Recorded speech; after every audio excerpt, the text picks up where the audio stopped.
Racing-Leagues.com's coverage of DTM Pre-Season Test 1.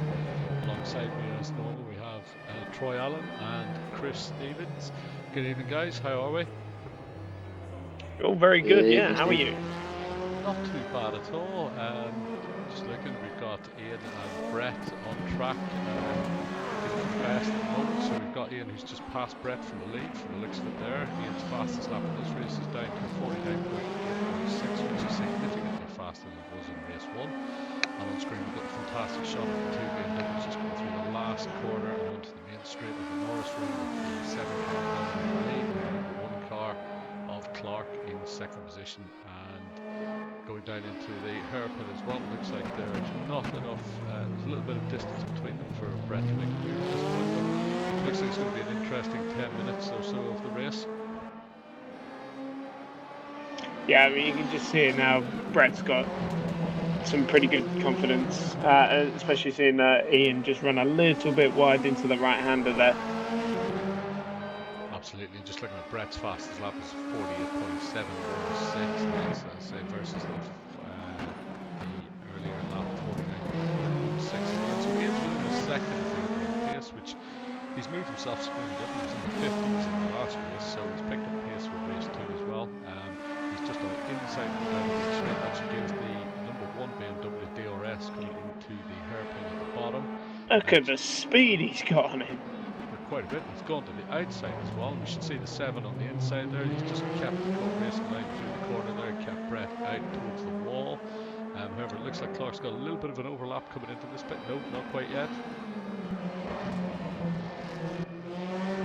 Go try the overlap and Just on the Just on the nose cam of the Clark car as well, going down the back straight and Norris Ring heading towards the final hairpin. Just hope the car is right outside. He's going to be careful with the brakes and don't overrun almost. And you can see under from the nose cam, you can see the rear end of that BMW stepping out and braking as well. So you probably see the back of his brake lines. Ian had a little bit of wheel spin out of the final corner as well, and here he goes. That was amazing. Right, the outside, is Ian going to hold No the answer. inside? Is he going to hold it? Yes, he does. Brett out, didn't get on the brakes early enough out braking top of the curve. That was costing a little bit of time through there. I see, this is interesting now because Brett's clearly got speed. He just needs to make sure he can slow it down when he attempts to pass. Yeah, with the DRS as well, you've got to hit the brake back a little bit earlier just to make sure you get enough speed. It's going around the outside of the final corner as well. Ian's a little bit tentative on the entry there, and Clark appears behind him as well. He's going to get the DRS again on this lap as we come down past the straights on the right hand side there as well. Should get the light up for DRS there as well. Brett goes to the outside again, same as the last lap round. Can he get it stopped this time? Ian's got the line. Definitely a little bit of nose to tail action there as well, which allows Ian to scarper way up towards this right left chicane, and there's really nowhere to pass through here as well as he goes.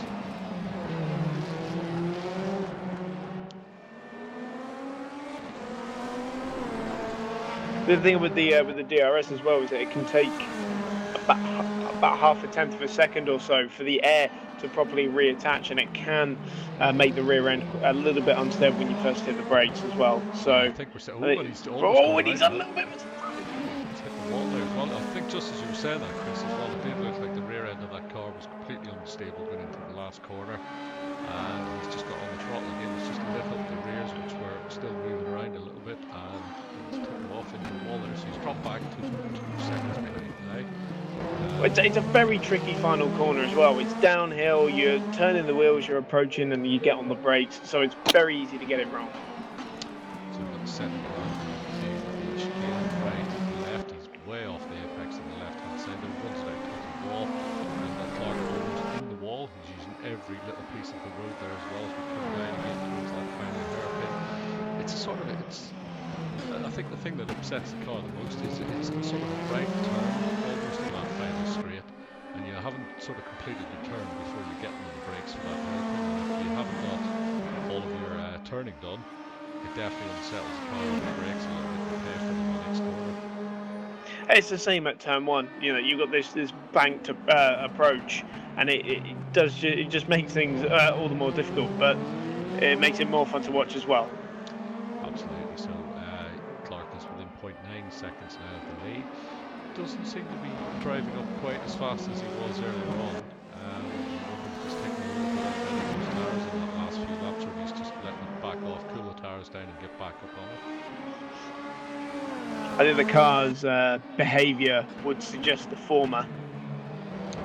Yeah, You just see it's twitching around. Yeah, so you see on the exit there as well, he lit up the rears as well, whereas the second car looks like it's riding nice and straight. He's getting plenty of traction on exit as well. He's pulled a little bit of a gap down there at the straight as well. He's now 7 seconds ahead as well, coming into this first corner. So it's interesting to watch the lines through here. Clark stays out wide, whereas Ian is down for the inside of the apex very early on. It's more of a defensive line, I would say. What do you think, Chris?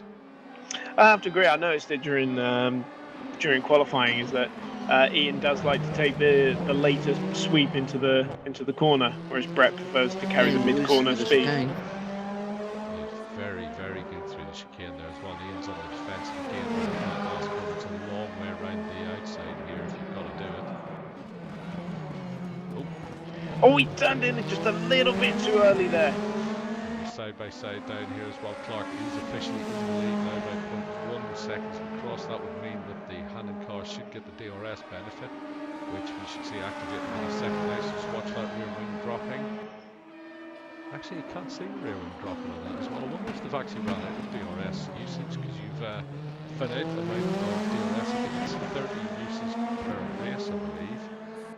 So they've possibly used it up all earlier in the race. Clark just ran it a little bit wide out of the exit in the first hairpin, but he's got some speed through the chicane though. He's got such a beautiful line through that chicane, I must say. Just almost clipping the apex on the inside without actually upsetting the line of the car through there, and it just carries so much speed. Hannon's not letting this one go either. He's 0.5 seconds behind still, and well within shooting distance of the car into turn one. So we just watch for this move on the inside if he can get it. Even if he doesn't have any more DRS usage left, he will still have the slipstream. It's a fairly long flat out stretch, especially for a street circuit. And these cars as well, they do cut quite a big hole in the air as well. A lot of drag on them, lots of small aero winglets that just slow the car down at high speed. Lots of flexing through that chicane as well. You can see Clark's just pulling a little bit of a gap again, 0.5 seconds, the gap between first and second at the moment. Definitely looks like Clark's not going to get it his own way. Oh, just scraped the inside barrier there at the apex. I find it a very clumsy corner when you're driving as well. You almost take 2 turns out sometimes and you don't get it quite right, and if you have to take the second turn, you do tend to clip the inside if you're not careful, and it really upsets you for the next one. One thing I think I've seen a couple of these guys doing as well is that they're steering it through the rear axle through that corner as well. Since the rear is already pretty unsettled under the braking, it almost seems like you may as well use it to turn the car. Yeah, you can get away with that for a lap or two. You'll find very quickly when you overheat the rears and you pay for it for a lap or two to cool them down again. I was doing that earlier on. I was using Tolman's drift around the corner and just worry about the front and let the back carry itself around. But then when you got into turn 1 again, you find that you had no rear end grip by the time you got there, which was a bit of a nightmare. Yeah, it was a much calmer line through there that time. Absolutely, gaps 2.53 seconds now.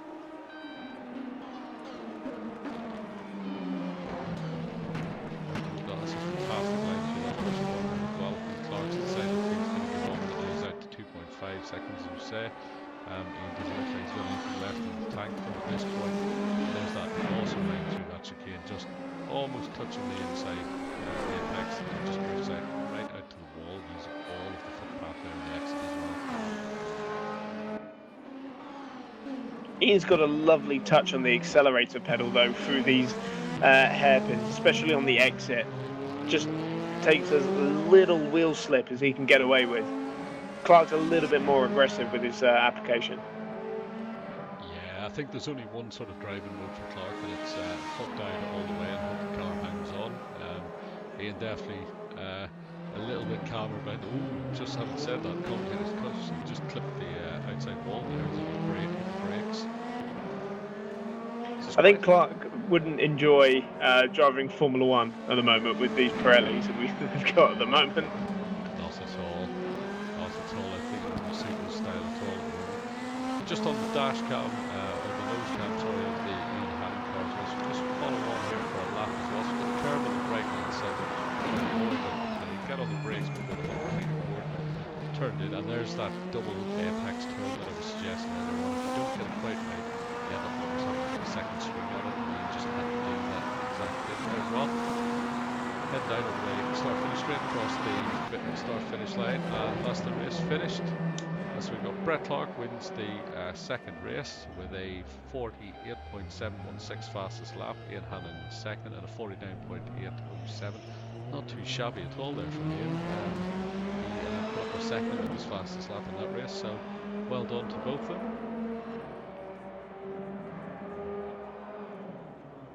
That was a good scrap, that. That was a good one.